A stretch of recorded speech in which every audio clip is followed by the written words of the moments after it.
Poor Harris Faulkner did not get the Trump love she was hoping for during a discussion she obviously thought should explain away Donald Trump's misleading work on a letter about Donald Trump Jr.'s meeting with Russia. Now that the Trump administration has an explanation for his involvement in writing Trump Jr.'s misleading statement about his Russia meeting, Fox suddenly wants to discuss the matter. Faulkner conveniently ignored how the Washington Post noted that Trump opened himself up to possible charges of a cover-up with such behavior. Instead, she opened the discussion by focusing solely on the Trump administration's defense. Faulkner: the White House has stepped in to defend President Trump after a report claimed he personally dictated his son Donald Trump Jr.'s initial statement about the meeting he had with a Russia attorney during the 2016 campaign. A clip of White House advisor Kellyanne Conway was played. Conway: the president did not dictate the statement. He weighed in as a father would do if his son is being attacked. They all said nothing came of the meeting. Faulkner also played a clip of Press Secretary Sarah Huckabee Sanders' ridiculous defense of Trump. Sanders: everybody wants to try to make this some story about misleading. The only thing I see misleading is the year's worth of stories that have been fueling a false narrative about this Russia collusion and based on a phony scandal based on anonymous sources.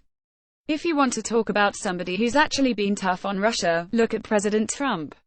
He wants more fracking, more coal, more energy, a stronger military, a stronger defense. Those things aren't good for Russia. I think the distinctions are very clear. You guys just want to create a narrative that just doesn't exist. Faulkner gave it her seal of approval. Drop the mic. 45 seconds that ran in its totality, she cheered. But not everybody was ready to forgive and forget like Faulkner was. Guest Guy Benson was pretty darned critical. Benson: here's the problem, and we've seen this with this story over and over again. When you have Sarah Huckabee Sanders out there saying this is a false narrative from the media, it does not help your cause when you have perpetuated a false narrative about what happened at this meeting, in the lead up to it and subsequently after it. Benson also questioned why Trump was giving input on a meeting he supposedly knew nothing about. Co-host Sandra Smith snarked, "Oh Lord, I'm confused."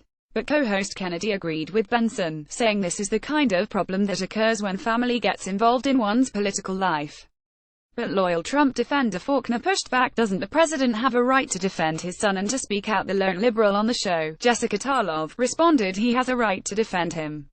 It's different to defend your child and lie for him or to complicate the situation so drastically.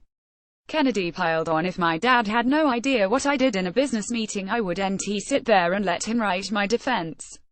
Benson added that the problem is the changing story on the Russia incident. Oh, Lord, Smith snarked again.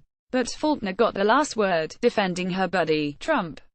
Faulkner: before we move on, I have yet to see a Democrat, anybody, any of the investigators, and we haven't heard from Robert Mueller yet, that there is any evidence of any collusion. Period. Let's move on. Actually, Faulkner is contradicted by her own colleague, Charles Krauthammer.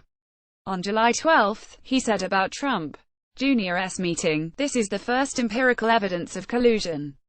Watch Faulkner's PK below. From the August 2, 2017 Outnumbered.